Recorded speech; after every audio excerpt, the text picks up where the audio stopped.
إن الحمد لله نحمده ونستعينه ونستغفره ونعوذ بالله من شرور أنفسنا ومن سيئات أعمالنا من يهده الله فلا مضل له ومن يضلله فلا هادي له وأشهد أن لا إله إلا الله وحده لا شريك له وأشهد أن محمدا عبده ورسوله اللهم صل على محمد وعلى آل محمد كما صليت على إبراهيم وعلى آل إبراهيم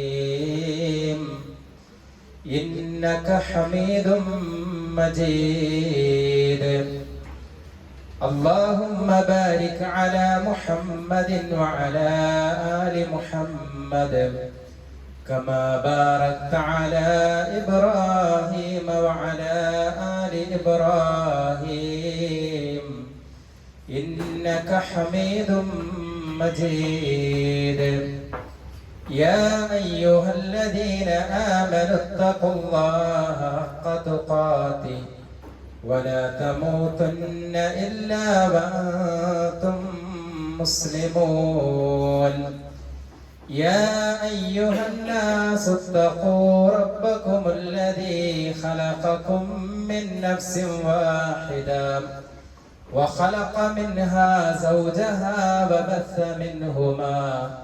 وبث منهما رجالا كثيرا ونساء واتقوا الله الذي تساءلون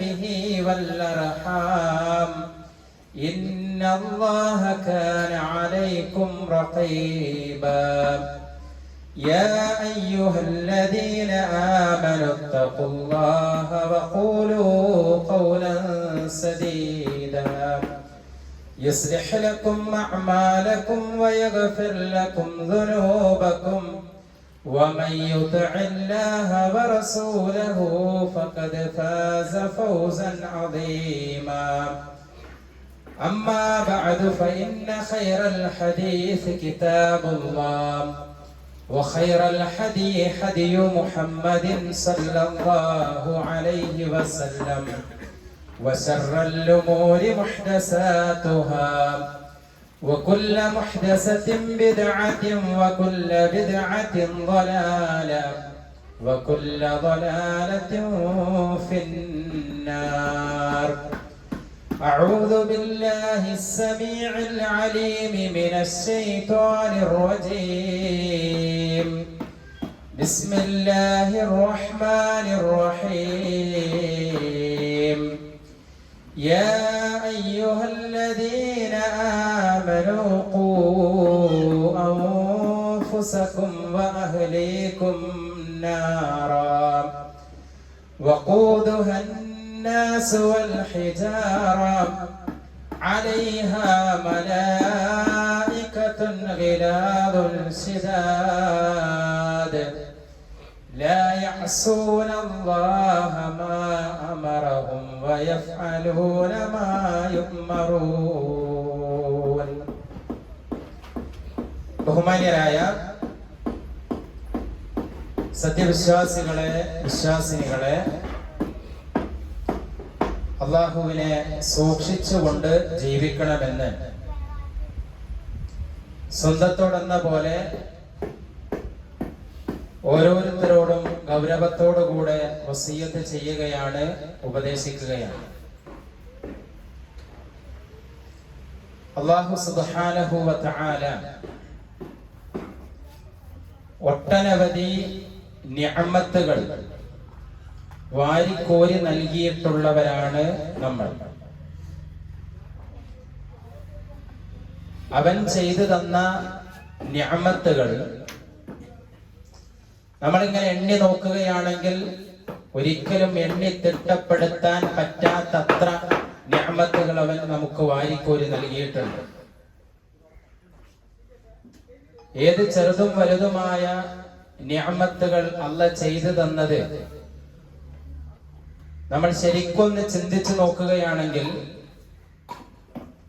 അതുള്ളപ്പോൾ ഒരിക്കലും അതിന്റെ വില നമുക്ക് തിരിച്ചറിഞ്ഞുകൊള്ളണമെന്നില്ല. ഏതൊരു നിഅമത്തും അത് നഷ്ടപ്പെടുമ്പോഴാണ് അതിനെത്രമാത്രം വിലയുണ്ടായിരുന്നോ എന്ന് നമുക്ക് ബോധ്യമാവുക.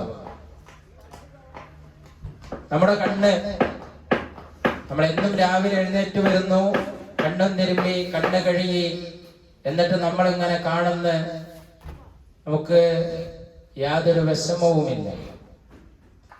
ഒരു ചെറിയൊരു കുരു കണ്ണിന്റെ ഉള്ളിലുണ്ടായി, ഒരു കോളക്കുരുണ്ടായി, അപ്പൊ നമുക്കതിന്റെ പ്രയാസം അറിയും. കണ്ണ് തുറക്കാൻ, കണ്ണൊന്ന് ചിമ്മാൻ, ഒന്ന് ഉറങ്ങാൻ, ഒന്ന് ഉറങ്ങി എഴുന്നേൽക്കാൻ, അപ്പോഴേക്കും അതിന്റെ ബുദ്ധിമുട്ട് നമ്മൾ തിരിച്ചറിയാം. രണ്ട് കാലുകൊണ്ട് നമ്മൾ വിചാരിച്ചെടുത്തൊക്കെ നമ്മൾ നടക്കുന്നു, ഓടുന്നു, എല്ലാം ചെയ്യുന്നു.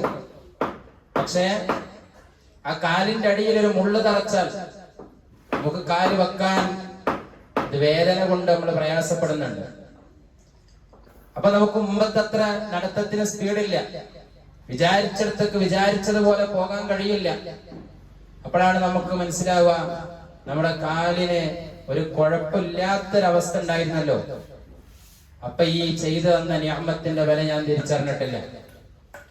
സുഹൃത്തുക്കളെ, ഇവിടെ നമുക്ക് കിട്ടിക്കൊണ്ടിരിക്കുന്നതിൽ അള്ളാഹുവിന്റെ നിഅമത്തുകൾ നമ്മൾ നോക്കിയാൽ, മക്കൾ നമ്മുടെ നിഅമത്താണ്, സമ്പത്ത് നമ്മുടെ നിഅമത്താണ്, നമ്മുടെ വാഹനം നമ്മുടെ നിഅമത്താണ്, വീട് നമ്മുടെ നിഅമത്താണ്, ഭാര്യ അള്ളാഹുവിന്റെ നിഅമത്താണ്. ഇങ്ങനെ എല്ലാം അള്ളാഹുവിന്റെ നിഅമത്തുകളാണ്. ഈ നിഅമത്തുകളുടെ ഒക്കെ കൂട്ടത്തിൽ ഏറ്റവും വലിയ നിഅമത്ത് അതേതാണ് എന്ന് നമ്മൾ ആരെങ്കിലും ചിന്തിച്ചു നോക്കിയിട്ടുണ്ടോ? ദുനിയാവിൽ അല്ലാഹ് ചെയ്തു തന്ന നിഅമത്തുകളുടെ കൂട്ടത്തിൽ വെച്ച് ഏറ്റവും വലിയ നിഅമത്ത് അതേതാ? അതല്ലാഹു നമുക്ക് ചെയ്തു തന്നിട്ടുള്ള ഹിദായത്താണ്, ഹിദായത്ത് തൗഫീഖാണ്. നിങ്ങൾ നോക്കിയേ, ഭാര്യ മരിച്ചുപോയി, ഒരാൾക്ക് ജീവിക്കാം, മക്കളില്ല ജീവിക്കാം, സമ്പത്തില്ല ജീവിക്കാം. എന്നാൽ ഹിദായത്തില്ലെങ്കിൽ ജീവിച്ചിട്ട് എന്താ കാര്യം? അവൻ കാലാകാലം നരകത്തിലായിരിക്കും കടന്നെരിയേണ്ടി വരിക. ഇവിടെ കുറച്ച് മഴ ഒന്ന് വൈകുമ്പോൾ നമ്മൾ അനുഭവിക്കുന്ന ചൂട് അല്ലെ, എത്ര ഡിഗ്രി സെൽഷ്യസ് ആണ് നമുക്കിവിടെ നോക്കിയാൽ ഇങ്ങനെ കാണും അല്ലെ, ഇത്രയേ ഉള്ളൂ. പ്രിയമുള്ളവരെ, ഒരു വെള്ളം തിളക്കണമെങ്കിൽ 100 ഡിഗ്രി സെൽഷ്യസ് ആണ് നമുക്കൊക്കെ അറിയാലോ. ഇത്രയും വേണം വെള്ളം തിളക്കാൻ. എന്നാൽ ലാവ നമ്മൾ കണ്ടിട്ടുണ്ടാവും, തിളച്ച് ആവിയെടുത്ത് ഒഴുകിക്കൊണ്ടിരിക്കുന്ന ലാവ. അതിന്റെ ചൂടോ, ഒരു ഇരുമ്പ് അത് ഒന്ന് വെൽഡ് ചെയ്യാൻ 1000 ഡിഗ്രി സെൽഷ്യസ് ആണ് ചൂടാക്കുന്നത്. ഇതൊക്കെ ഇവിടുത്തെ ചൂടാണ്. എന്നാൽ ഇവിടുത്തെ ചൂട്, മാക്സിമം ചൂട്, അതിന്റെ 69 ഇരട്ടി ചൂടാണ് നരകത്തിന്റെ ചൂട് എന്ന് പറയുന്നത്. ഒരു ഫാൻ ഇല്ലാതെ, AC ഇല്ലാതെ, അതല്ലെങ്കിൽ നട്ടുച്ചക്ക് അല്ലെങ്കിൽ ഒരു 10 മണി കഴിഞ്ഞ് ഒന്ന് പുറത്തിറങ്ങാൻ നമ്മൾ അനുഭവിക്കുന്ന പ്രയാസം എത്രയുണ്ട്. അപ്പോൾ ആ പ്രയാസത്തെക്കാൾ വലിയ ചൂട്, ഈ ദുനിയാവിലെ ചൂട്, അതിന്റെ 69 ഇരട്ടി ചൂടാണ് നരകത്തിലെ ചൂടെന്ന് പറയുമ്പോ അതെന്തായിരിക്കും ആ ചൂട്? അതിൽ കാലാകാലം കടന്നെരിയേണ്ട അവസ്ഥ, ഒരിക്കലും മോചനമില്ലാതെ അടിയിൽ നിന്നും മുകളിൽ നിന്നും വലത്തു നിന്നും ഇടത്തു നിന്നും എല്ലായിടത്തു നിന്നും ആ ചൂടാണ്. അതാണ് നരകത്തിലെ ചൂടെന്ന് പറഞ്ഞാൽ. അതുകൊണ്ട് അള്ളാഹു ചെയ്തു തന്ന നിഅമത്തിൽ ഏറ്റവും വലുത് ഹിദായത്ത് കിട്ടുക എന്നുള്ളതാണ്, ഹിദായത്ത് തൗഫീഖാണ്. ആ ഹിദായത്തിന്റെ വില എത്ര ഉണ്ട്? 1,00,000-ൽ പരം നബിമാർ ഈ ദുനിയാവിൽ ജീവിച്ചിട്ടുണ്ട്. അതിൽ അള്ളാഹു വീണ്ടും സെലക്ട് ചെയ്തവരാണ് റസൂലുമാർ എന്ന് പറയുന്നവർ. പലരുടെയും വിചാരം നബിമാരും റസൂലുമാരും ഒന്നാണെന്നാണ്. അല്ല, നബിമാർ 1,00,000-ൽ പരണ്ട്. അതിൽ നിന്ന് അള്ളാഹു വീണ്ടും തെരഞ്ഞെടുത്തവരാണ് റസൂലുമാർ. ചില വ്യത്യാസങ്ങളുണ്ട് നബിയും റസൂലും തമ്മിൽ. ആ റസൂലുമാരിൽ നിന്ന് അള്ളാഹു വീണ്ടും തെരഞ്ഞെടുത്ത 5 പേരുണ്ട് ഉലുൽ അസ്മുകൾ. നൂഹ് നബി അലൈഹി സ്വലാത്തു വസ്സലാം, മൂസാ നബി അലൈഹി സ്വലാത്തു വസ്സലാം, ഈസാ നബി അലൈഹി സ്വലാത്തു വസ്സലാം, ഇബ്രാഹിം നബി അലൈഹി സ്വലാത്തു വസ്സലാം, മുഹമ്മദ് നബി സല്ലല്ലാഹു അലൈഹി വസല്ലം. ഈ 5 പേർ ഇവരാണ് ഉലുൽ അസ്മുകൾ എന്ന് പറയുന്നത്. ഇവരിൽ നിന്ന് അല്ലാഹു വീണ്ടും തെരഞ്ഞെടുത്തതാണ് ഇബ്രാഹിം നബിയെയും മുഹമ്മദ് നബി സല്ലല്ലാഹു അലൈഹി വസല്ലമയെയും. അതിൽ നിന്ന് അല്ലാഹു വീണ്ടും തെരഞ്ഞെടുത്തതാണ് മുഹമ്മദ് നബി സല്ലല്ലാഹു അലൈഹി വസല്ലം. നോക്കൂ നിങ്ങൾ, ഉലുൽ അസ്മുകളിൽപ്പെട്ട 5 നബിമാർ. നൂഹ് നബി അലൈഹി സ്വലാത്തു വസ്സലാം, മകന് ഹിദായത്ത് കിട്ടിയിട്ടില്ല. ആരാണ്? അമ്പിയാക്കന്മാരിൽ അവിടെ നിന്നും തെരഞ്ഞെടുത്ത, റസൂലുമാരിൽ നിന്നും തെരഞ്ഞെടുത്ത ഉലുൽ അസ്മുകളിൽപ്പെട്ട നൂഹ് നബിയുടെ മകന് ഹിദായത്ത് തൗഫീഖ് കിട്ടിയിട്ടില്ല. നോക്കൂ നിങ്ങൾ, ആ മകനാണ് വെള്ളപ്പൊക്കം വന്നപ്പോ ഞാൻ മലയുടെ മുകളിലോ മറ്റോ കയറി രക്ഷപ്പെട്ടോളാന്ന് പറഞ്ഞത്. മുങ്ങിച്ചത്തു. മഹാനായ ഇബ്രാഹിം നബി അലൈഹി സ്വലാത്തു വസ്സലാം, പിതാവ് ആസർ, ഹിദായത്ത് കിട്ടിയില്ല. മൂസാ നബി അലൈഹി സ്വലാത്തു വസ്സലാം തന്റെ നാട്ടിൽ ഇങ്ങനെയൊരു വ്യക്തി ജനിക്കരുതെന്ന് തീരുമാനമെടുത്ത് അവിടുത്തെ രാജ്യത്തിന്റെ നിയമങ്ങളിൽ അമെൻമെന്റ് കൊണ്ടുവന്ന് എന്നിട്ട് ജനിക്കാൻ പോകുന്ന മുഴുവൻ കുഞ്ഞുങ്ങളെയും കൊന്നുകളയണമെന്ന കിരാതമായ നിയമം നടപ്പിലാക്കി. എന്നിട്ട് ആ നിയമവും അതിജീവിച്ചുകൊണ്ടാണ് അള്ളാഹുവിന്റെ തീരുമാനം. ഏതൊരു കുട്ടി ജനിക്കരുതെന്ന് തീരുമാനിച്ചുവോ അതേ കുട്ടി ജനിക്കണമെന്നും ആ കുട്ടി ജനിക്കരുതെന്ന് തീരുമാനിച്ച രാജാവിന്റെ കൈകളിലൂടെ ആ കുട്ടിയെ വളർത്തി വലുതാക്കി.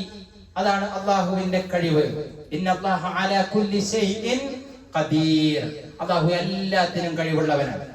അല്ലാഹ് തീരുമാനിച്ചതല്ലാതെ ഒന്നും നടക്കില്ല. അള്ളാഹുവിന്റെ തീരുമാനങ്ങൾക്കപ്പുറം എന്ത് തീരുമാനം ആര് നടത്തിയാലും ശരി അതിനധികം ആയുസ് ഉണ്ടാവില്ല. അതുകൊണ്ട് തന്നെ ആ നൂഹ് നബി, മൂസാ നബി അലൈഹി സ്വലാത്തു വസ്സലാം, മൂസാ നബി അലൈഹി സ്വലാത്തു വസ്സലാമിനെ പോറ്റി വളർത്തിയ ഫിർഔൻ ഹിദായത്ത് തൗഫീഖ് കിട്ടിയില്ല, നരകത്തിന്റെ അടിത്തട്ടിലാണ്. അതേപോലെ തന്നെ റസൂൽ സല്ലല്ലാഹു അലൈഹി വസല്ലമയെ പോറ്റി വളർത്തിയ അബൂ ത്വാലിബ്, നിങ്ങൾക്കറിയാം, വളരെ ചെറുപ്പത്തിൽ തന്നെ വല്യാപ്പ മരിച്ചു, ജനിക്കുന്നതിന് മുമ്പ് ബാപ്പ മരിച്ചു, 6ാമത്തെ വയസ്സിൽ ഉമ്മ മരിച്ചു, എന്നിട്ട് 8 വയസ്സിൽ വല്യാപ്പയും മരിച്ചിട്ട് പിന്നെ സംരക്ഷണ ഉത്തരവാദിത്തം ഏറ്റെടുക്കുന്നത് അബൂ ത്വാലിബാണ്. അബൂ ത്വാലിബ് നബിയെ നോക്കുന്നത് നബിയുടെ 50 വയസ്സ് വരെയാണ്. എത്ര കാലുണ്ട്? ബാപ്പ തീരെ കിട്ടിയില്ല. ഉമ്മയേക്കാൾ വല്ലിപ്പയേക്കാൾ 42 വർഷം പ്രവാചകനെ പോറ്റി വളർത്തിയ അബൂ ത്വാലിബ്. ആ അബൂ ത്വാലിബ്, അവർക്ക് വേറെയും മക്കളുണ്ടായിരുന്നു. ആ മക്കളെ നോക്കുന്ന സമയത്ത് റസൂൽ സല്ലല്ലാഹു അലൈഹി വസല്ലമ, ചെറിയ കുട്ടിയാണ്, ഉറങ്ങാൻ നേരത്ത് തന്റെ അടുത്ത് കൊണ്ടുവന്ന് കിടത്തി ഉറക്കിയിട്ടാണ് വലുതാക്കുന്നത്. ആ അബൂ ത്വാലിബ് ഉപ്പയില്ലാത്ത, ഉമ്മയില്ലാത്ത, വെല്ലിപ്പയും ഇല്ലാത്ത ഒരു കുട്ടിയായത്, തീർത്തും അനാഥനായ ഒരു കുട്ടിയായത് കൊണ്ട് തന്നെ പലപ്പോഴും കച്ചവടത്തിന് കൊണ്ടുപോകാറുണ്ട്, പല കാര്യങ്ങൾക്കും കൂടെ കൊണ്ട് നടക്കാറുണ്ട്. തന്റെ മറ്റു കുട്ടികൾക്കൊന്നും കാണാത്ത ഒരുപാട് ഗുണങ്ങളും സ്വഭാവ മഹിമകളും ഈ കുട്ടിക്കും ഉള്ളതായിട്ട് തിരിച്ചറിയുകയും ചെയ്തിരുന്നു. പലപ്പോഴും ശത്രുക്കൾ നേർക്കുനേരെ പ്രവാചകന്റെ നേർക്ക് വഹി കിട്ടിയതിനു ശേഷം, നബിയായതിനു ശേഷവും പ്രവാചകനെ ആക്രമിക്കാൻ ഭയപ്പെട്ടതും അബൂ ത്വാലിബ്, അവരുടെ വലിയ നേതാവ് അവിടെ ഉണ്ടായി എന്നതുകൊണ്ട് തന്നെയാണ്. ആ അബൂ ത്വാലിബ് മരിക്കാൻ നേരത്തെ റസൂൽ സല്ലല്ലാഹു അലൈഹി വസല്ലം അവിടെ ചെല്ലുന്ന ഒരു രംഗുണ്ട്. യാ അമ്മി ഖുൽ ലാ ഇലാഹ ഇല്ലല്ലാഹ്, എടാപ്പാ ഒന്ന് ലാ ഇലാഹ ഇല്ലല്ലാഹ് പറ എന്ന് ആവർത്തിച്ച് പറയുന്ന രംഗം. തന്റെ പ്രമുഖർ അവിടെ ഉണ്ട്, ആ ഗോത്രത്തിന്റെ പ്രമുഖർ മുശ്രിക്കുകൾ അവിടെ ഉണ്ട്. അവരെയൊക്കെ മുഖത്തേക്ക് ഇങ്ങനെ നോക്കി നിൽക്കുകയാണ്. ഇപ്പുറത്തെ റസൂല്, അപ്പുറത്തെ അവരുടെ നേതാക്കന്മാർ. അവർ ചോദിക്കുകയാണ്, അവസാന സമയത്ത് വിട്ടുപോവുകയാണോ ഈ മില്ലത്തിനെ? ലാ ഇലാഹ ഇല്ലല്ലാഹ് പറയാൻ തയ്യാറായില്ല. അങ്ങനെ പറയാതെ മരിച്ചു പോകുമ്പോ പ്രവാചകൻ അവിടെ കണ്ണുനീർ വാർത്തുകൊണ്ട് പുറത്തേക്ക് ഇറങ്ങി വരുന്ന രംഗണ്ട്.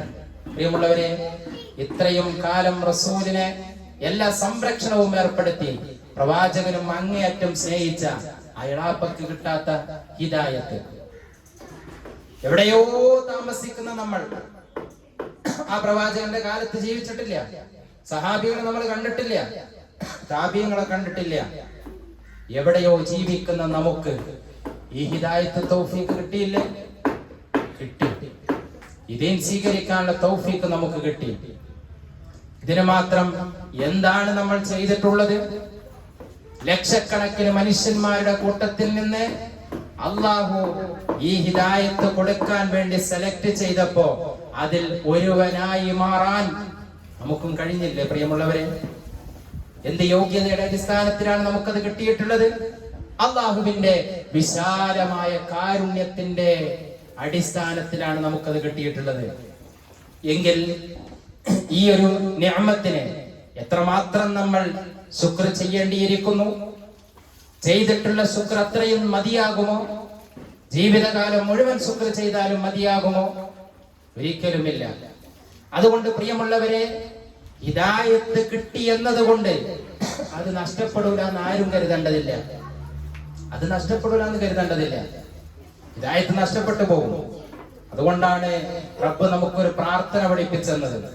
റബ്ബനാ ലാ തുസിഅ ഖുലൂബനാ ബഅദ ഇദ് ഹദൈതനാ. ഞങ്ങളെ ഹിദായത്തിലാക്കിയതിനു ശേഷം പടച്ചോനെ ഞങ്ങളെ കൽബുകളെ നീ തെറ്റിച്ച് കളയല്ല എന്ന ഒരു പ്രാർത്ഥന നമ്മളോട് ഇടക്കിടക്ക് നടത്താൻ വേണ്ടി പറഞ്ഞിട്ടുണ്ട്. അവിടെ തീർന്നില്ല. വീണ്ടും റസൂൽ സല്ലല്ലാഹു അലൈഹി വസല്ലമ നമ്മളോട് നടത്തിയ ഒരു പ്രാർത്ഥന ഉണ്ട് പറയാൻ. എന്താണ്? അല്ലാഹുമ്മ യാ മുഖല്ലിബൽ ഖുലൂബ്, അല്ലാഹുമ്മ യാ മുഖല്ലിബൽ ഖുലൂബ് സബ്ബിത് ഖൽബി അലാ ദീനിക്. അല്ലാഹുവേ, മനസ്സുകളെ ചാഞ്ചാടിപ്പിക്കുന്ന അല്ലാഹ്, എന്റെ കൽബിനെ നിന്റെ ദീനിൽ നീ അടിയുറച്ചു നിർത്തണമേ. പ്രാർത്ഥനയാണത്. നമ്മൾ എത്ര കണ്ട് പ്രാർത്ഥിക്കലുണ്ടാവും? അല്ലാഹുമ്മ യാ മുഖല്ലിബൽ ഖുലൂബ് സബ്ബിത് ഖുലൂബനാ അലാ ദീനിക്. ഏകവചനായിട്ടും ബഹുവചനായിട്ടും നമുക്ക് പഠിപ്പിച്ചെന്നു. എന്റെ കൽബിനെ അടിയുറച്ചു നിർത്തണമേ, ഞങ്ങളുടെ കൽബിനെ അടിയുറച്ചു നിർത്തണേ. നമ്മളെ സുഖമായിട്ട് ജീവിക്കാൻ ആഗ്രഹിക്കുന്നു. ഏതൊരാളെ കുടുംബത്തിന് എന്തെങ്കിലും പ്രശ്നം ഉണ്ടാകാൻ ആഗ്രഹിക്കുന്നുണ്ടോ? ഒരിക്കലുമില്ല. ഭാര്യയും മക്കളും എല്ലാവരും വളരെ സ്നേഹത്തിനും ഐക്യത്തിനും സൗഹാർദ്ദത്തിനും നന്മയിലും കഴിഞ്ഞു കൂടണം എന്നാണ് നമ്മളൊക്കെ ആഗ്രഹിക്കുന്നത്. നമ്മളവരെ വീട്ടിൽ ഒരാൾക്ക് ആ ദീനുണ്ട്, വേറൊരാൾക്ക് ദീനില്ല. അവിടെ സ്വരച്ചേർച്ചക്ക് ഒരു സ്വരച്ചേർച്ച ഉണ്ടാവില്ല എന്നുള്ള കാര്യം പറയേണ്ടതില്ലല്ലോ. ഒരു സ്വരച്ചേർച്ചയുടെ പ്രശ്നം അവിടെ ഉണ്ടാവും. അതെല്ലാവരും ഒരേ രീതിയിലാണെങ്കിലോ അവിടെ എന്തൊരു സമാധാനവും സന്തോഷവും ഒക്കെയാണ് ഉണ്ടാവുക. അള്ളാഹു ഇഷ്ടപ്പെടുന്ന സംസാരങ്ങൾ, അള്ളാഹു ഇഷ്ടപ്പെടുന്ന പ്രവർത്തനങ്ങൾ, അള്ളാഹുവിന് ഇഷ്ടപ്പെടുന്ന കാര്യങ്ങൾ, സംസാരങ്ങളൊക്കെ ആകുമ്പോ ആ വീടിന്റെ ഒരു സന്തോഷത്തിലുണ്ട്. അതിനെന്ത് വേണം?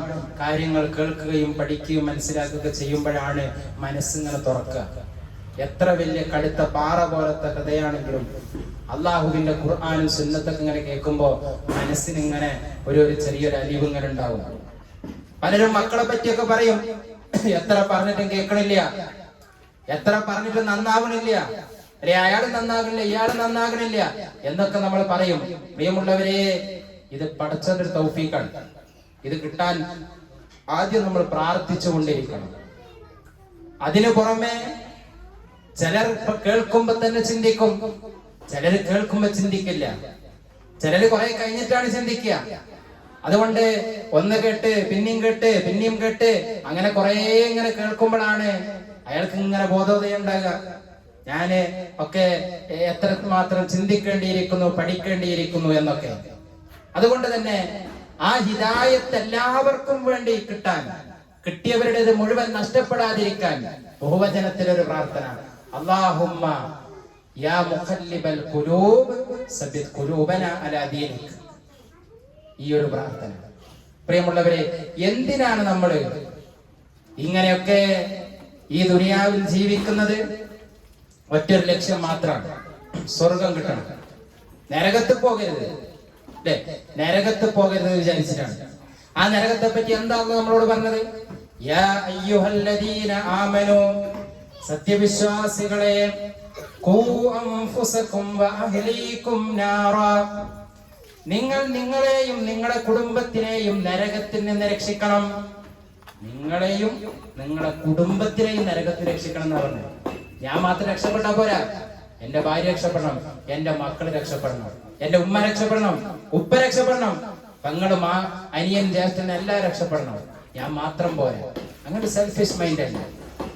അതുകൊണ്ട് എന്താ പറയാണ്, നിങ്ങളും രക്ഷപ്പെടണം, നിങ്ങളുടെ കുടുംബവും രക്ഷപ്പെടണം. എന്നിട്ട് അത് അങ്ങനെ പറഞ്ഞുതരാ, നരകം, ആ നരകത്തിന്റെ ഇന്ധനം എന്താണെന്ന് അറിയുമോ? അന്നാസ്, ജനങ്ങളാണ്, വൽ ഹിജാറ, കല്ലാണ്. കല്ലാണ്. അട്ടുച്ച നേരത്ത് കല്ലിന്റെ മേലൊന്ന് പോയി നിന്നാ മതി, ഒരു പാറന്റെ മേലൊന്ന് കയറിയാലേ എന്തായിരിക്കും എന്റെ അവസ്ഥ അല്ലേ? ഈ നരകത്തില് കല്ലാണ് ഇന്ധനം, അതാണ് കത്തിക്കണത്. അതിങ്ങനെ കത്തിച്ച് ചുവന്ന തുടുത്തുള്ള കല്ലുകൾ, പിന്നെ മനുഷ്യൻ, ഇത് രണ്ടുമാണ് ഇന്ധനം. എന്നിട്ട് അല്ലാഹ് പറയാണ്, അലൈഹാ മലായികത്തുൻ ഗിലാദുൻ ശിദാദ് ലാ യഅ്സൂനല്ലാഹ മാ അമറഹും വയഫ്അലൂന മാ യുഅ്മറൂൻ.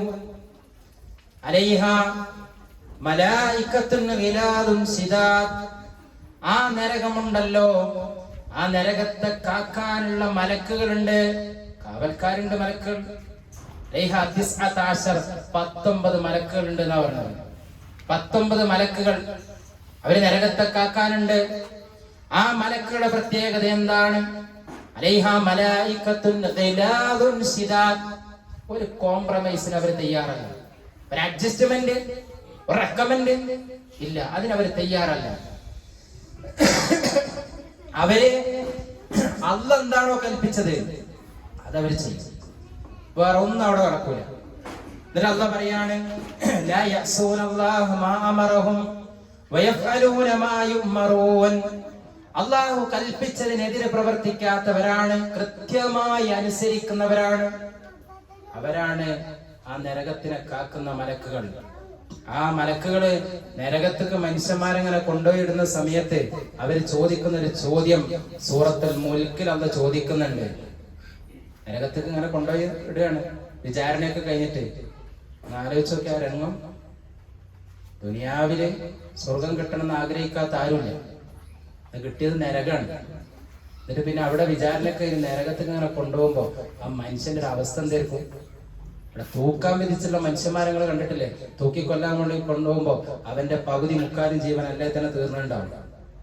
ഇനി ഇവനൊരു പ്രതീക്ഷ ഉണ്ടോ തിരിച്ചു വരാൻ? ദുനിയാവില്ലല്ലോ, കഴിഞ്ഞ്. എന്നിട്ട് നരകത്തിന്റെ മുമ്പിൽ ഇങ്ങനെ നിൽക്കുമ്പോ ആ മലക്കുകൾ ചോദിക്കുകയാണ്, അലം യഅതികും നദീർ, ഇതൊന്നും നിങ്ങൾക്ക് പറഞ്ഞു തരാൻ താക്കീതുകാരൻ വന്നിട്ടില്ലായിരുന്നോ? ഇങ്ങനൊന്നും പറഞ്ഞു തരാൻ ആരും വന്നിട്ടില്ലായിരുന്നു നിങ്ങൾക്ക്? നിസ്കരിക്കണം, നോമ്പെടുക്കണം, ഹജ്ജ് ചെയ്യണം, തോന്നിയാസം ചെയ്യരുത്, ഹറാമ് ചെയ്യരുത്, എല്ലാരും ചെയ്യണ കണ്ടിട്ട് അങ്ങനെ പിന്നാലെ നടക്കണ്ട. അതൊക്കെ അധികം ആയുസൊന്നുമില്ല. ഞാൻ പറഞ്ഞത് ഈ പരലോകാണ് കാലാക്കാലുള്ളത്, സ്വർഗാണ് കാലാക്കാലുള്ളത്, ദുനിയാവ് കുറച്ച് സമയം മാത്രമാണുള്ളത്. അതിനെക്കൊണ്ട് അതിന്റെ പിന്നാലെ ഇങ്ങനെ എല്ലാം കണ്ടിട്ട് അതിന്റെ പിന്നാലെ നടന്നത് ദുനിയാവ് നഷ്ടപ്പെടുത്തരുന്നൊക്കെ പറഞ്ഞു. അതൊന്നും പറഞ്ഞു തരാൻ ആരും വന്നിട്ടില്ലേ? ആരും ക്ലാസ് നിർത്തുന്നിട്ടില്ലേ? ഖുതുബയൊന്നും പറഞ്ഞു തന്നിട്ടില്ലേ? നിങ്ങൾക്ക് ഇങ്ങനെ വന്നിട്ട് സ്കോഡ് വർക്ക് നടത്തി ഒരു പുസ്തകം തന്നില്ലേ? എന്തെങ്കിലും നിങ്ങൾക്ക് വാട്സപ്പിലൂടെ മറ്റൊന്ന് അയച്ചും തന്നിട്ടില്ലേ? അതങ്ങനെ ചോദിക്കുന്ന ആ മലക്കൾ ചോദിക്കുന്ന രംഗം അല്ലാഹ് പറഞ്ഞുതരാ. അലം യഅതികും നദീർ, നിങ്ങൾക്ക് താക്കീതുകാരും വന്നിട്ടില്ലേ? പ്രിയമുള്ളവരെ, നമുക്ക് പല താക്കീതുകളുമുണ്ട്. ചിലപ്പോ നമ്മൾ മറ്റുള്ളവർക്ക് താക്കീത് കൊടുക്കാൻ പോണവരായിരിക്കും, എന്നാൽ നമുക്കുമുണ്ട് ചില താക്കീതുകൾ. നമ്മുടെ വാട്സപ്പിലേക്ക് വരുന്നൊരു നേർവഴി നമുക്കൊരു താക്കീതാണ്, മറ്റുള്ളവർ അയച്ചു കൊടുക്കുന്നവന് മാത്രമല്ല. അതേപോലെ തന്നെ നമ്മുടെ മുമ്പിലേക്ക് കാഴ്ചയിൽ വരുന്നൊരു നേർപ്പദം, അത് മറ്റുള്ളവർക്കുള്ള താക്കീത് മാത്രമല്ല, എനിക്കുമുള്ള താക്കീതാണ്. ഓരോ പേജിന്റെ ഓരോ വരിയും എന്നോടും സംസാരിക്കുകയാണ്. അതുകൊണ്ട് ഞാനെല്ലാം തികഞ്ഞവനല്ല, ഇനിയും എനിക്ക് ഒരുപാട് ചെയ്യാനുണ്ട്, അതിനറിവ് നേടേണ്ടതുണ്ട്. അതിന്റെ അറിവിനുള്ള വാതായനമാണ് എന്റെ മുമ്പിലേക്ക് വന്നിരിക്കുന്നത്. അത് ഞാൻ വായിച്ചോ, അത് ഞാൻ കേട്ടോ, അത് ഞാൻ നോക്കിയോ, അതൊക്കെ നമുക്കുള്ള താക്കീതാണ്. എല്ലാവർക്കും ഓരോ തരത്തിലുള്ള താക്കീതാണ് അല്ലെ. ഒരു പ്രളയം വന്നാൽ അത് അകപ്പെട്ടവനും അകപ്പെടാത്തവനുള്ള ഒരു താക്കീതയിലുണ്ട്. അകപ്പെട്ടവൻ എന്താണ്, ഇതൊക്കെ പറ്റിയിട്ട് ഇനിയൊക്കെ കുറച്ചും കൂടെ ഒക്കെ ഒന്ന് ശ്രദ്ധിക്കണമെന്ന ബോധത്തില് അവൻ ജീവിക്കുമെന്ന് നോക്കാനും, പെടാത്തവൻ എങ്ങനെയാണ്, ഇങ്ങനെയൊക്കെ കഷ്ടപ്പെട്ട് കണ്ണിന്റെ മുമ്പിൽ ഉണ്ടായിട്ട് തന്റെ വീട്ടില് AC ഇട്ട് ഇങ്ങനെ കടന്നുറങ്ങാണോ, ഇതൊന്നും നോക്കാതെ പരിഗണിക്കാതെ അക്കൗണ്ടിൽ ഒരു പൈസ വെച്ച് ഇങ്ങനെ നടക്കുകയാണോ? പട്ടിണി കിടക്കുമ്പോ ഇവിടെ ബിരിയാണി ഇങ്ങനെ വെച്ച് തിന്നാണോ? നമുക്ക് ചില താക്കീതുകളാണ്. പ്രിയമുള്ളവരെ, അല്ലാഹ് ചോദിക്കുകയാണ്, അലം യഅതികും നദീർ, നിങ്ങൾക്ക് താക്കീതുകാരൻ വന്നിട്ടില്ലായിരുന്നോ? അപ്പൊ എന്താ പറയുന്നത്? ഖാലൂ ബലാ ഖദ് ജാഅനാ നദീർ, അതെ ഞങ്ങൾക്ക് താക്കീതുകാർ വന്നിരുന്നു. ഫകദ്ദബ്നാ, അപ്പൊ ഞങ്ങൾ കളവാക്കി. ഞങ്ങൾ അതൊന്നും മൈൻഡ് ചെയ്ത് ഇങ്ങനെ എത്ര കേൾക്കണതാ, ഇങ്ങനെ എത്ര പറയണതാ, അങ്ങനൊക്കെ എത്ര ഉണ്ടാവും, ഇതൊക്കെ അതിന്റെ പിന്നാലെ നടന്ന കുറവൊരു പണിയൊന്നും ഇല്ലായിട്ട് ഇങ്ങനെ നടക്കുക എന്ന നെവർ മൈൻഡാക്കി തള്ളിയിരുന്നുവെങ്കിൽ, പ്രിയമുള്ളവരെ, ദുഃഖിക്കാനിരിക്കുകയാണ്. നരകത്തിന്റെ മുമ്പിൽ വന്നിട്ട് മലക്കുകൾ ഇങ്ങനെ ചോദിക്കുമ്പോ, ആ നരകം ഇങ്ങനെ മുമ്പിൽ കാണുന്ന സമയത്ത് അല്ലാഹു ഒരുപാട് അനുഭവം നമുക്ക് ഇങ്ങനെ പഠിപ്പിച്ചിരുന്നുണ്ട്. സ്വർഗം കിട്ടുന്നവരും ആ നരകൊന്ന് കാണിച്ചു കൊടുക്കുന്നുണ്ട്. എന്തിനാണെന്നറിയുമോ? ആ നരകത്തിൽ നിന്ന്, ഇത്രയും ഭയാനകമായ നരകത്തിൽ നിന്നാണ് അല്ലാഹ് പറഞ്ഞത് കേട്ടനുസരിച്ച് ജീവിച്ചത് കൊണ്ട് രക്ഷപ്പെട്ടത് എന്നവനെ ബോധ്യപ്പെടുത്താൻ ഒന്ന് കാണിച്ചു കൊടുക്കുന്നുണ്ട്. അതേപോലെ തന്നെ അതിലെത്തിപ്പെടുന്ന ഒരുത്തനും അത് വലിയ നാശമാണ് പ്രിയമുള്ളവരെ. അതുകൊണ്ട് തന്നെ അള്ളാഹുവിന്റെ റസൂല് നമുക്ക് പഠിപ്പിച്ചതാണ്, ഇന്നന്നാർ ഉദിനിയത് മിന്നി, ആ നരകണ്ടല്ലോ അതെന്നിലേക്കൊന്ന് അടുക്കുകയുണ്ടായി. ഹത്താ നഫഖ്തു ഖർറഹാ അൻ വജ്ഹി, എന്റെ മുഖത്തുനിന്ന് ഞാൻ അതിന്റെ തീജ്വാല ഇങ്ങനെ വരിഞ്ഞു മാറ്റുകയാണ്, വകഞ്ഞു മാറ്റുകയാണ്. അള്ളാഹുവിന്റെ റസൂലിന് നരകം കാണിക്കപ്പെട്ട രംഗണ്ട്. എന്നിട്ട് അതിന്റെ തീ ഇങ്ങനെ കണ്ടിട്ട് അതിന്റെ ആവിടുത്തപ്പത്തിനെ റസൂലിന് സഹിക്കാൻ കഴിയുന്നില്ല, അത്രക്കും ഭയാനകമായിരുന്നത്.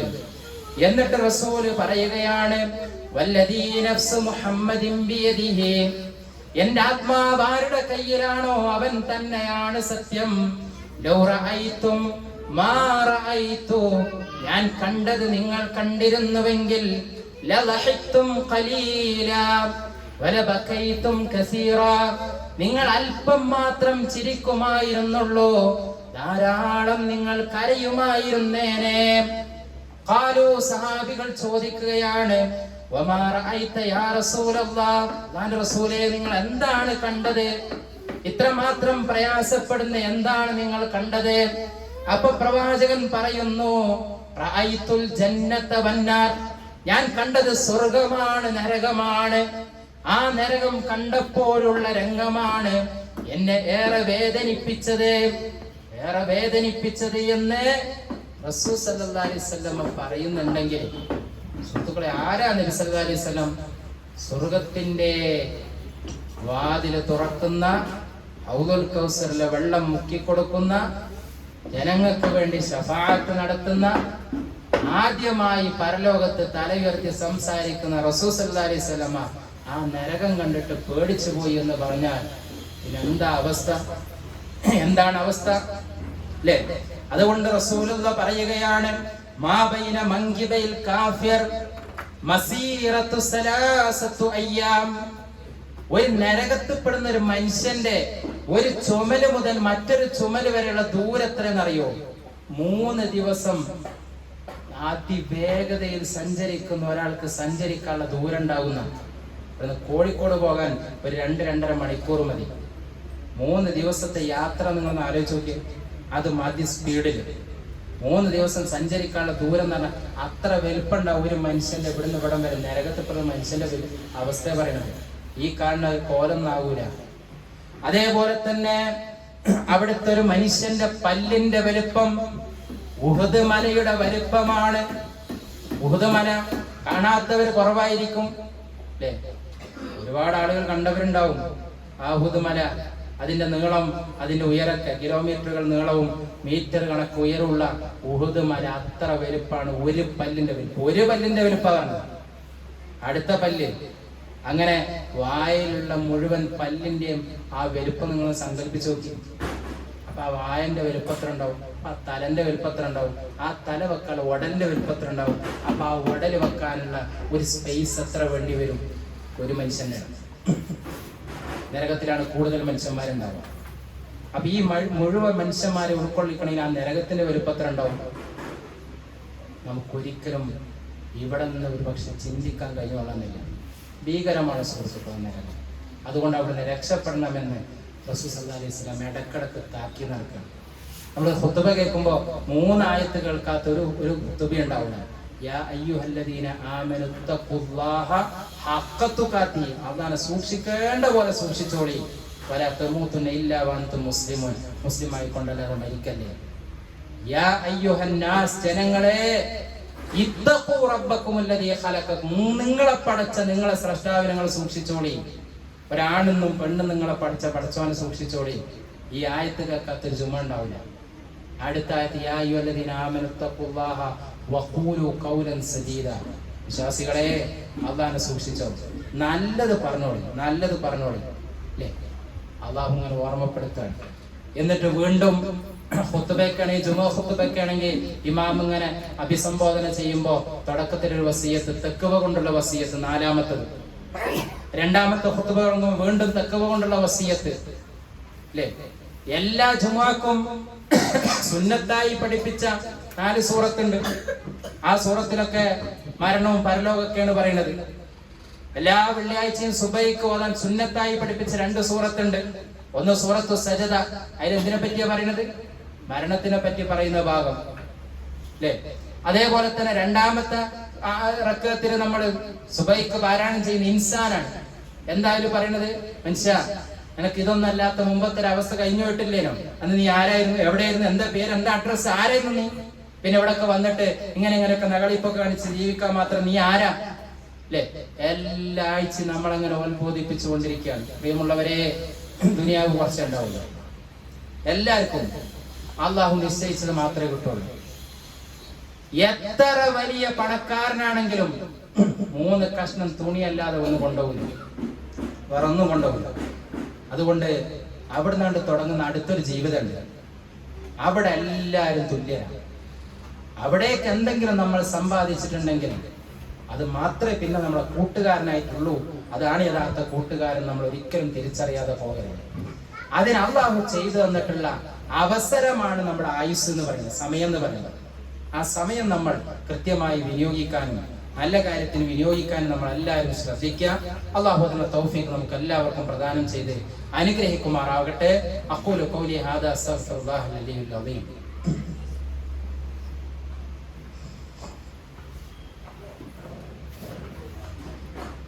അൽഹംദുലില്ലാഹ് വസ്സലാത്തു വസ്സലാമു അലാ റസൂലിൽ അമീൻ വഅലാ ആലിഹി വസഹ്ബിഹി അജ്മഈൻ. അമ്മാ ബഅദ്.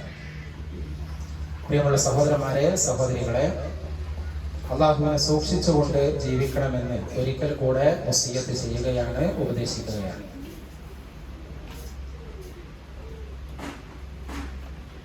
നമ്മളൊക്കെ ഒരുപാട് സൽക്കർമ്മങ്ങൾ ചെയ്യും. ഇതൊക്കെ ചെയ്യുമ്പോൾ നമ്മൾ ശ്രദ്ധിക്കേണ്ടത് ഇഖ്ലാസ് ഒരിക്കലും നഷ്ടപ്പെട്ടു പോകാൻ പാടില്ല. ആളുകൾ കാണാനോ പറയാനോ ഒക്കെ ആയിട്ട് നമ്മൾ ചെയ്തതൊന്നും കൂലി ഉണ്ടാവില്ല. റബ്ബിന്റെ പ്രതിഫലം മാത്രം കാംക്ഷിച്ചുകൊണ്ട് വേറെ ആര് പറഞ്ഞിട്ടില്ലെങ്കിൽ പുകയത്തില്ല ഒന്നുമില്ലെങ്കിലും പടച്ചോണ്ടിരുന്ന് കിട്ടണം എന്ന് വിചാരിച്ച് മാത്രം നമ്മൾ സൽക്കർമ്മങ്ങൾ ചെയ്യും. അത് കഴിഞ്ഞാൽ പിന്നെ അത് സ്വീകരിക്കാൻ വേണ്ടി നമ്മൾ റബ്ബിനോട് പ്രാർത്ഥിക്കണം. നമ്മളിപ്പോ നിസ്കാരം കഴിഞ്ഞ് തിരിച്ചു പോകും, നമ്മൾ സ്വീകരിക്കാൻ വേണ്ടി ദുആ ചെയ്യുന്നുണ്ടോ? നമ്മൾ സദഖയും സക്കാത്തൊക്കെ നമ്മൾ കൊടുക്കലുണ്ടാവും, ഖുർആൻ നമ്മൾ പാരായണം ചെയ്യുന്നുണ്ടാവും, നോമ്പ് നമ്മൾ നോൽക്കലുണ്ടാവും. പടച്ചോനെ ഇതൊന്നും സ്വീകരിക്കണേ എന്നൊരു ദുആ നമ്മുടെ ഭാഗത്ത് നിന്ന് ഉണ്ടാകലുണ്ടോ നമ്മൾ ശ്രദ്ധിക്കണം. നോക്കൂ, നിങ്ങൾ കഅബ അല്ല പറഞ്ഞിട്ടാണ് ഇബ്രാഹിം നബി ഉണ്ടാക്കുന്നത്. ആ കഅബ ഉണ്ടാക്കി കഴിഞ്ഞിട്ട് ഇബ്രാഹിം നബി, ഞാൻ നേരത്തെ പറഞ്ഞ ഉല്ലസ്മാണ്, ആ ഇബ്രാഹിം നബി എന്താ പ്രാർത്ഥിക്കുന്നത്? റബ്ബനാ തഖബ്ബൽ മിന്നാ, പഠിച്ചോനെ സ്വീകരിക്കണം എന്നാ പ്രാർത്ഥിക്കുന്നത്. സ്വീകരിക്കണം. അപ്പൊ നമ്മൾ ചെയ്താൽ മാത്രം പോരാ, സ്വീകരിക്കാൻ വേണ്ടി റബ്ബിനോട് നമ്മൾ ദുആ ചെയ്യണം. അത് സ്വീകരിച്ചില്ലെങ്കിൽ നമ്മുടെ കർമ്മങ്ങൾ നിഷ്ഫലമാകും. അതേപോലെ തന്നെ നമ്മുടെ കർമ്മങ്ങളിൽ വർധനവ് വരുത്താൻ നമ്മൾ ശ്രദ്ധിക്കണം. വർധനവ് എന്ന് പറഞ്ഞാൽ ഫർളുകൾ നമ്മൾ കൃത്യമായിട്ട് ചെയ്യുന്നുണ്ട് എന്ന് ഉറപ്പുവരുത്തുക. പിന്നെ അതിലേക്ക് നമ്മൾ സുന്നത്തുകൾ ചെയ്യാം. ഫർള് നമസ്കരിക്കാണ്ട് സുന്നത്ത് നമസ്കാരങ്ങൾ നമ്മൾ നിർവഹിക്കും. ഫർളിൽ എന്തെങ്കിലും ഒരു വീഴ്ച ഉണ്ടെങ്കിൽ അത് പരിഹരിക്കാനുള്ള ഒരു കാരണമാണ് സുന്നത്ത് എന്നുള്ളത്. ഫർള് നോമ്പ് നമ്മൾ എല്ലാവരും റമദാനില് എടുക്കും. എന്നാൽ അത് കഴിഞ്ഞ് 11 മാസം നമ്മൾ സുന്നത്ത് നോമ്പ് എടുക്കലുണ്ടോ എന്ന് പരിശോധിച്ച് നോക്കി. അങ്ങനെ ഓരോ ഇബാദത്തും ഇങ്ങനെ സ്വയം ഒന്ന് ചിന്തിക്കുക, ഇനി ഞാൻ എന്തൊക്കെ ചെയ്യണമെന്ന്. സുന്നത്ത് നോമ്പുകൾ എടുക്കുക. അതേപോലെ തന്നെ ഖുർആൻ പാരായണം നമ്മൾ ചെയ്യുന്നതോടൊപ്പം അത് മനപ്പാടാക്കുക. അതേപോലെ തന്നെ അതിന്റെ അർത്ഥം പഠിക്കുക. അങ്ങനെ അങ്ങനെ തുടങ്ങി നോക്കൂ. നിങ്ങൾ എത്ര പ്രാർത്ഥനകൾ നബി നമുക്ക് പഠിപ്പിച്ചു തന്നിട്ടുണ്ട്. നമ്മൾക്കൊക്കെ എത്ര പ്രാർത്ഥന അറിയുന്നുണ്ടെന്ന് പരിശോധിച്ച് നോക്കിയേ. രാവിലെ എഴുന്നേൽക്കുമ്പോഴുള്ള പ്രാർത്ഥന മുതൽ കിടന്നുറങ്ങുന്നത് വരെയുള്ള ഒരുപാട് പ്രാർത്ഥനകളില്ല. നമ്മളൊക്കെ മദ്രസയിൽ മറ്റൊക്കെ പഠിച്ചു കഴിഞ്ഞു. ഒറ്റക്കൊന്ന് ഇരുന്ന് നിങ്ങൾ ആലോചിച്ച് നോക്കി, എനിക്ക് എത്ര പ്രാർത്ഥന കാണാതെ. നമ്മൾ പലപ്പോഴും രസിക്കാം, മൊബൈലുണ്ട് നോക്കി ചെല്ലാം, അല്ലെങ്കിൽ പള്ളിയുടെ അവിടെ തൂക്കി നമുക്ക് നോക്കി ചെല്ലാം. എത്ര നടക്കലുണ്ട്. അതുകൊണ്ട് മനസ്സിലുണ്ടായാൽ തന്നെ സന്ദർഭത്തിൽ ഇത് ഓർമ്മയും വരണം. പ്രിയമുള്ളവരെ, അങ്ങനെ എല്ലാ കാര്യത്തിലും ഒരു വർധനവ് നമുക്കുണ്ടാക്കാൻ വേണ്ടി നമ്മൾ ശ്രദ്ധിക്കണം. നമ്മൾക്ക് ദുനിയാവിന്റെ പല കാര്യങ്ങൾക്കും വേണ്ടി ഓടാറുണ്ട്. നമ്മുടെ മഈസത്തുമായി ജോലിയുമായി ഒക്കെ ബന്ധപ്പെട്ട് അവിടെയൊക്കെ നമ്മൾ ചിന്തിക്കുന്നത് 2 രൂപ അധികം കിട്ടണമെന്ന് വിചാരിച്ചിട്ടാണ് നമ്മൾ പല ആസൂത്രണങ്ങളും പദ്ധതികളും നമ്മൾ ആവിഷ്കരിക്കാറുള്ളത്. എന്നാൽ പരലോകത്തേക്ക് എനിക്ക് കുറച്ചധികം കിട്ടണം എന്ന് വിചാരിച്ച് അമലുകൾ വർദ്ധിക്കുന്ന കാര്യത്തിലും ആ ഒരു ജാഗ്രത ചിന്ത നമുക്കുണ്ടാകണമെന്ന് പ്രത്യേകമായി ഓർമ്മിപ്പിക്കുകയാണ്. നമ്മളെ ഒരു ചൂടുകാലത്താണ്. ഈ സമയത്ത് നമുക്ക് ചെയ്യാൻ ഒരുപാട് കാര്യങ്ങളുണ്ട്. ഒന്ന്, അള്ളാഹുവിനോട് നമ്മൾ മഴയ്ക്ക് വേണ്ടി പ്രാർത്ഥിക്കുക എന്നുള്ളതാണ്.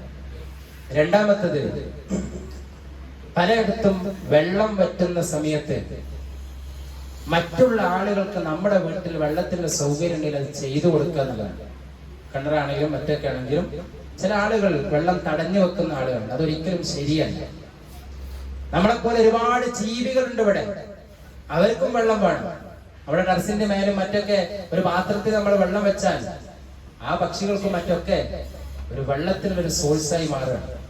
അങ്ങനെ സഹജീവികളെ കൂടെ ആ വിഷയത്തിൽ നമുക്ക് പരിഗണിക്കാൻ സാധിക്കണം. പിന്നെ ഈ ഒരു സമയത്ത് ആരോഗ്യ വിദഗ്ധർ നമുക്ക് നൽകുന്ന ചില ജാഗ്രതാ നിർദ്ദേശങ്ങളുണ്ട്. അത് പാലിക്കാൻ നമ്മൾ എല്ലാവരും ബാധ്യസ്ഥരാണ്. കാരണം അവർ നമ്മുടെ ആരോഗ്യത്തിന് വേണ്ടിയിട്ടാണ് ചില കാര്യങ്ങൾ ഓർമ്മപ്പെടുത്തുന്നത്. അതുകൊണ്ട് അത്തരം കാര്യങ്ങൾ നമ്മൾ എല്ലാവരും ശ്രദ്ധിക്കാൻ വേണ്ടി ഒരു ജാഗ്രത ഉണ്ടാവണം.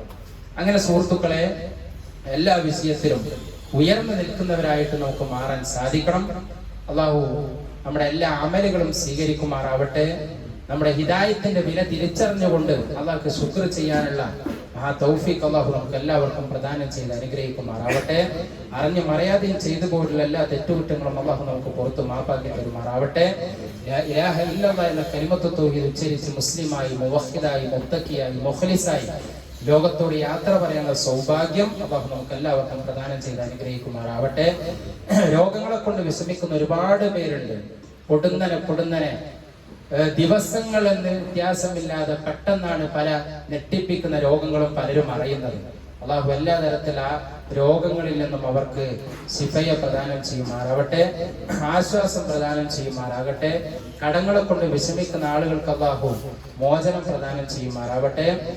ഖബറിൽ നമ്മളുടെ കൂട്ടത്തിൽ നിന്ന് വിട്ടുപിരിഞ്ഞ ആളുകൾക്ക് അല്ലാഹു മഗ്ഫിറത്തും റഹ്മത്തും പ്രദാനം ചെയ്യുമാറാവട്ടെ. അല്ലാഹുമ്മ അജിർനാ മിനന്നാർ, അല്ലാഹുമ്മ അജിർനാ മിനന്നാർ, അല്ലാഹുമ്മ അജിർനാ മിനന്നാർ.